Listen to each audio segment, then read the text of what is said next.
آپ سن رہے ہیں پاکستانی مورخ پروفیسر کے عزیز کی کتاب دی مرڈر آف ہسٹری یعنی تاریخ کا قتل، جس میں انہوں نے معاشرتی علوم، مطالعہ پاکستان یا پاک سٹڈی کا پوسٹ مارٹم کر کے اس جھوٹی تاریخ اور جھوٹی داستانوں کو بے نقاب کیا ہے جو نصابی کتابوں میں پڑھائی جا رہی ہیں۔ چلیے اب اگلا پارٹ شروع کرتے ہیں۔ کلاس 7 معاشرتی علوم، صوبہ سرحد ٹیکسٹ بک بورڈ پشاور۔ باب 1 سے 4 صفحات 1 سے 42 مسلم دنیا سے متعلق ہیں، لیکن اس کی تاریخ پر نہیں۔ جمال الدین افغانی کے بارے میں کہا گیا ہے کہ وہ افغانستان میں پیدا ہوئے، جو کہ ان کا حقیقی گھر تھا۔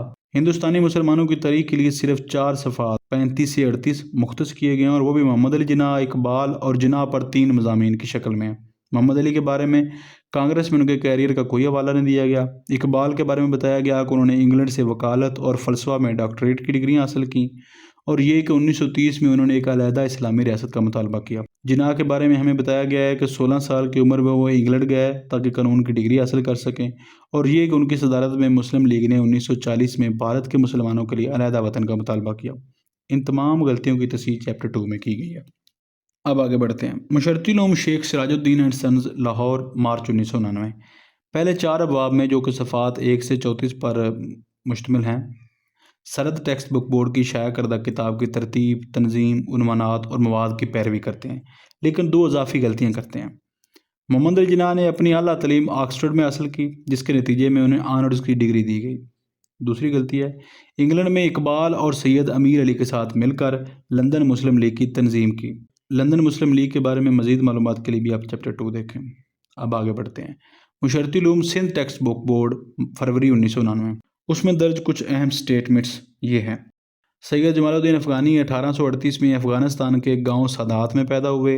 اقبال نے پی ایچ ڈی اور بیرسٹری کی ڈگریاں حاصل کیں۔ انہوں نے جنوبی ایشیا کے مسلمانوں کو مسلم اکثریتی علاقوں میں آزاد حکومت قائم کرنے کا تصور دیا۔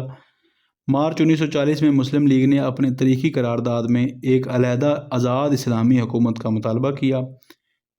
یہ تمام بیانات غلط ہیں، ان میں سے ہر ایک کا ذکر میں نے چیپٹر 2 میں کیا ہے۔ معاشرتی علوم، تاریخ و شہریات، مغربی Pakistan, text book board, Lahore, April 1969۔ کتاب 5 حصوں میں تقسیم کی گئی ہے۔ پہلا، بر صغیر کی آزادی کی تاریخ، دوسرا تاریخ اسلام، تیسرا پاک بھارت جنگ، چوتھا شہریات، پانچواں حکومت کی آمدنی اور اخراجات۔ کتاب میں بے شمار غلطیاں اور بے بنیاد دعوے ہیں۔ 1857 پر دعویٰ: یہ جنگ مسلمانوں نے انگریزی حکومت کے خلاف ایک جہاد کے طور پر لڑی، جس میں دیگر لوگوں نے بھی شرکت کی۔ سادہ زبان میں، بغاوت مسلمانوں کی مذہبی ذمہ داری کے طور پر تصور کی گئی، شروع کی گئی اور کی گئی، لیکن دیگر یعنی غیر مسلم بھی اس میں شریک ہوئے۔ یہ وضاحت نہیں کی گئی کہ غیر مسلموں نے جہاد میں کیسے اور کیوں شرکت کی۔ میں نے 1857 کے واقعات کا کچھ تفصیل سے ذکر چیپٹر 2 میں کیا ہے۔ سر سید احمد خان نے 1857 کی جنگ آزادی پر ایک کتاب لکھی، صفحہ 31۔ انہوں نے نہیں لکھی۔ ان کی کتاب کا عنوان رسالہ اسباب بغاوت ہند تھا۔ بغاوت آزادی کی جنگ سے بہت دور ہوتی ہے۔ اردو میں بغاوت کے معنی غیر قانونی سرکشی اور غداری کے ہیں۔ آل انڈیا کانگریس کو ایک انگریز نے، جس کا نام مسٹر ہوم تھا، قائم کیا، صفحہ 31۔ یہ انڈین نیشنل کانگریس تھی، نہ کہ آل انڈیا کانگریس، اور یہ ہوم نے قائم نہیں کی تھی۔ کانگریس شروع سے ہی حکومت کی سرپرستی میں رہی، صفحہ 31۔ اس کا کوئی ثبوت نہیں ہے۔ اگر حکومت ہند اور لارڈ ڈیفرین نے اس کے قیام کے لیے نرم رویہ اختیار کیا، تو اسی حکومت اور لارڈ منٹو نے بھی کچھ سالوں تک آل انڈیا مسلم لیگ کے قیام پر بھی نرم رویہ اختیار کیے رکھا۔ 1906 کے شملہ وفد نے کونسلز میں انتخابات کرانے کے لیے علیحدہ انتخابی حلقے کا مطالبہ کیا، صفحہ 38۔ یہ صرف ایک مسئلہ تھا جو وفد نے اٹھایا۔ اس نے تمام منتخب اداروں میں وزن کے ساتھ موقت مطالبہ بھی کیا تھا، اور اس کا ذکر کتاب میں ہونا چاہیے تھا۔ معاشرتی علوم کی اس کتاب میں 1916 کا لکھنؤ معاہدہ 2 بار اور کچھ تفصیل کے ساتھ ذکر کیا گیا ہے، بغیر یہ بتائے کہ اس کے بنگال اور پنجاب کے مسلمانوں کے لیے کیا تباہ کن نتائج تھے۔ میں نے اس معاملے پر تفصیل سے لکھا ہے چیپٹر 2 میں۔ 1930 میں اقبال نے صاف الفاظ میں مطالبہ کیا کہ مسلمانوں کو اپنی علیحدہ ریاست قائم کرنی چاہیے، اور پنجاب، سرحد، بلوچستان اور سندھ کو ضم کر کے ایک نئی مملکت بنانی چاہیے۔ لیکن اقبال نے در حقیقت جو کہا، اس کے لیے چیپٹر 2 دیکھیں۔ جب ہندو مسلم معاہدہ راؤنڈ ٹیبل کانفرنس میں نہیں ہوا، تو برطانوی حکومت نے 1935 میں نئی اصلاحات کا اعلان اپنی طرف سے کیا، صفحہ 53۔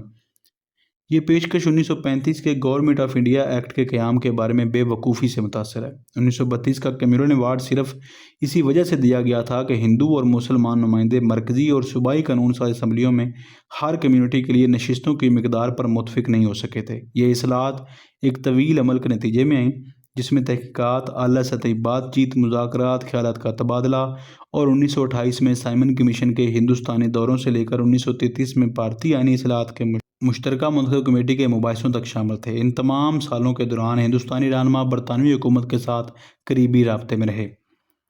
قرارداد لاہور نے ملک میں 2 آزاد ریاستوں کے قیام کا مطالبہ کیا، صفحہ 58۔ اس کی اصلاح کی بھی آپ چیپٹر 2 دیکھ سکتے ہیں۔ کرپس مشن ہندوستان میں 1940 میں آیا، لیکن یہ سال تو 1942 تھا۔ 14 اگست 1947 کو 2 نئے آزاد ریاستوں کا قیام عمل میں آیا، جنہیں پاکستان اور ہندوستان کہا جاتا ہے، صفحہ 61۔ 14 اگست کی بجائے 15 اگست پڑھیں۔ ہندوستان کا نام ہندوستان کے آزادی ایکٹ میں ذکر نہیں کیا گیا، اور 1947 کے بعد ہندوستان نے کبھی خود کو اس نام سے نہیں بلایا۔ 4 صفحات، صفحے 63 سے 67۔ پاکستان میں 1947 سے 1958 کے درمیان بگڑے ہوئے سیاسی حالات کی وضاحت کے لیے مختص ہیں، تاکہ طلباء کے ذہن کو مارشل لا کے نفاذ اور ایوب خان کے اقتدار کے آنے کو برکت کے طور پر قبول کرنے کے لیے مکمل طور پر تیار کیا جا سکے۔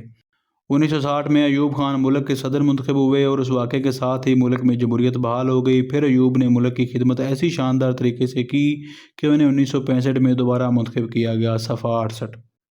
بنیادی جمہوریوں کی محدودیت، انتخابی کالج کا چھوٹا سائز، ملک میں بڑھتے ہوئے اینٹی ایوب جذبات، مسز فاطمہ جناب کا 1965 میں صدارت کے لیے تمام جماعتوں کے اتحاد کی حمایت سے انتخاب لڑنے کا ذکر کیے بغیر، اور ایوب کے حق میں ووٹ کی غیر متفقہ نوعیت کو نظر انداز کرتے ہوئے، منصف نے ایک سرکاری ملازم کے طور پر وفاداری کا مظاہرہ کیا ہے، لیکن طلباء سے اہم معلومات چھپائی ہیں۔ ایک طویل باب، صفحے 59 سے 100، ایوب کی حکومت اور کتاب کا ایک علیحدہ حصہ، صفحات 130 سے 157 میں ایوب کو صدر کے طور پر سراہا گیا ہے۔ 1965 کی جنگ میں مسلح افواج کی کامیابیوں کی تعریف کی گئی ہے، اور یہ دعویٰ کیا گیا ہے کہ پاکستان کی فوج دنیا کی بہترین فوجوں میں شمار کی جاتی ہے۔ کل 207 صفحات میں سے 63 صفحات ہندوستان اور پاکستان کی تاریخ کو 1958 تک، اور 29 صفحات تاریخ اسلام کے لیے مختص ہیں۔ باقی 115 صفحات ایوب خان کی حکومت کے لیے مختص ہیں۔ کلاس 8 معاشرتی علوم، پشاور بورڈ، چیپٹر 8 اور 9 1857 اور 1947 کے درمیان بھارتی تاریخ کے بارے میں۔ 1857 کا واقعہ کچھ اس طرح نقل کیا گیا ہے۔ برطانویوں نے اسے بغاوت کا نام دیا اور اپنے مخالفین کو باغی کہا، لیکن یہ جنگ برطانوی حکومت کے خلاف پہلا متحدہ ہندوستانی اقدام تھا۔ مسلمان اس جنگ میں صف اول میں تھے۔ یہ درست ہے کہ اس کے نتیجے میں آزادی حاصل نہیں ہوئی، لیکن ناکامی نے مسلمانوں کے دلوں میں ایک نئی جوش و خروش پیدا کیا، اور اس کے نتیجے میں 1947 میں پاکستان کی ریاست وجود میں آئی، صفحہ 73۔ 1857 کی بغاوت کو پاکستان کے قیام کے ساتھ جوڑنے کا خیال ایک بناوٹی تصور ہے، جس کی مضحکہ خیزی انسان کی سانسیں روک لیتی ہے۔ آگے لکھا گیا ہے، 1937 کے انتخابات کے نتیجے میں صوبائی حکومتیں کانگریس یا مسلم لیگ کے ذریعے تشکیل دی گئیں۔ در حقیقت مسلم لیگ صرف ایک صوبے میں اقتدار میں آئی تھی۔ ماؤنٹ بیٹن 1946 میں ہندوستان آیا۔ سب کانٹیننٹ کو 2 حصوں میں تقسیم کرنے کا فیصلہ 14 اگست 1947 کو کیا گیا۔ ماؤنٹ بیٹن نے مارچ 1947 میں ہندوستان کے وائسرائے کے طور پر عہدہ سنبھالا تھا۔ ہندوستان کی تقسیم کا فیصلہ 3 جون کو کیا گیا۔ اس فیصلے پر عمل درآمد 15 اگست کو ہوا۔ کتاب میں آگے درج ہے، بنگال کی تقسیم 1911 میں منسوخ کی گئی اور بنگال کا صوبہ دوبارہ متحد کر دیا گیا۔ اب مسلمانوں نے محسوس کیا کہ ان کا سیاسی مستقبل ہندوؤں کے ساتھ یکساں نہیں ہو سکتا، اور اگر انہوں نے اپنی علیحدہ شناخت کا اظہار کرنا ہے تو انہیں اپنی ایک علیحدہ جماعت بنانا ہوگی۔ اس طرح مسلم لیگ 1911 کے بعد تشکیل دی گئی۔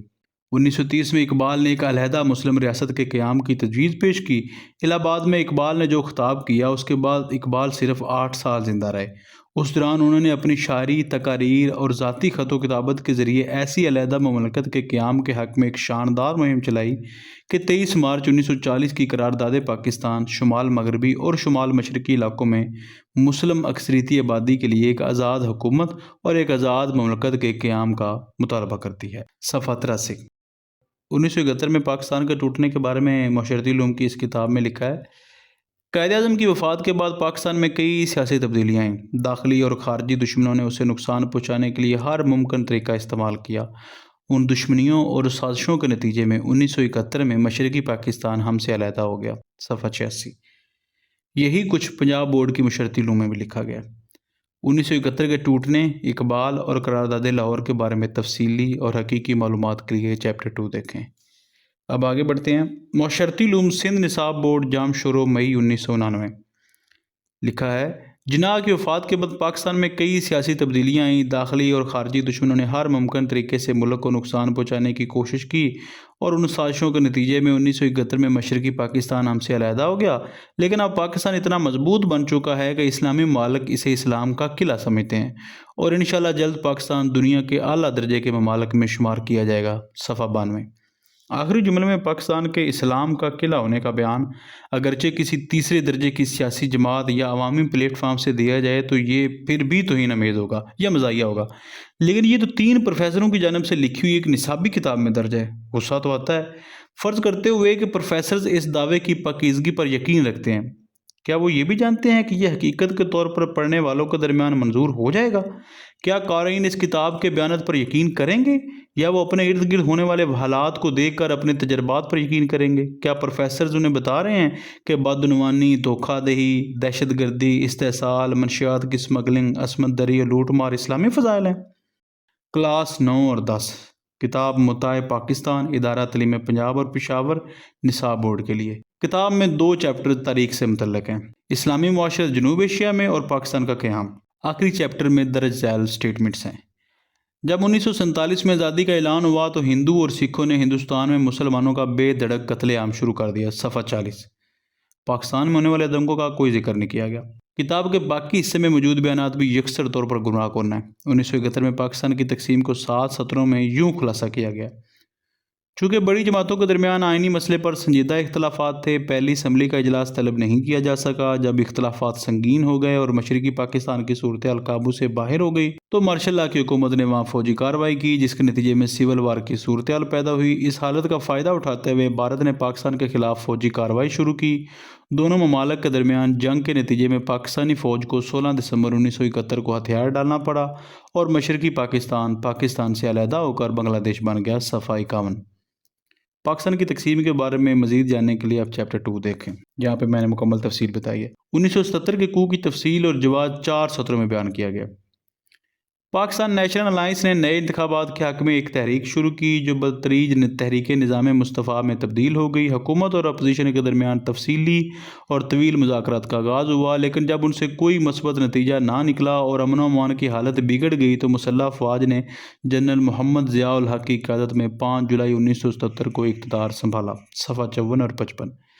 ضیاء کے اقتدار میں رہنے کے فیصلے کا دفاع 3 سطروں میں کچھ اس طرح کیا گیا۔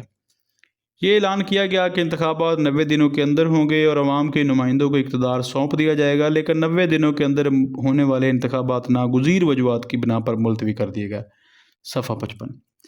ضیاء کا اقتدار اور ضیاء کے سالوں کے بارے میں تفصیلات میں نے چیپٹر 2 میں لکھی ہیں۔ ثقافت کے بارے میں تاریخی اور معاصر حقائق کی کچھ مثالیں۔ آزادی سے پہلے اردو شمالی جنوبی ایشیا میں عوام کی زبان تھی، وہ اب بھی ہے۔ جدید دور میں اردو نمایاں ترقی کرتی رہی اور اس میں مختلف انواع اور موضوعات پر کتابیں لکھی جا چکی ہیں۔ قومی زبان کی جڑیں قومی روایات، اقدار اور خیالات میں ہیں اور یہ ان کی عکاسی کرتی ہے۔ تمام آزاد ممالک کے لوگ اپنی قومی زبان بولنے پر فخر محسوس کرتے ہیں، اس لیے اگر ہم غلامانہ ذہنیت کی مانند سوچیں اور انگریزی کو اپنی قومی زبان بنانے کی کوشش کریں تو ہم سب کے لیے مذاق بن جائیں گے۔ اسی طرح کوئی بھی علاقائی زبان اس حیثیت کو حاصل نہیں کر سکتی۔ صفحہ 141 اور 42۔ قومی لباس قومی شناخت کی علامت ہے۔ خود ہر قوم کے لوگ اپنے قومی لباس پر فخر کرتے ہیں۔ چند سال پہلے ہمارے ملک میں ایک صدارتی حکم کے ذریعے حکومت کے تمام دفاتر اور تقریبات میں قومی لباس پہننا لازمی قرار دے دیا گیا اور اب یہ نافذ کیا جا رہا ہے۔ قومی لباس شلوار قمیض یا کرتا، شیروانی اور جناح کیپ ہے۔ صفحہ 147۔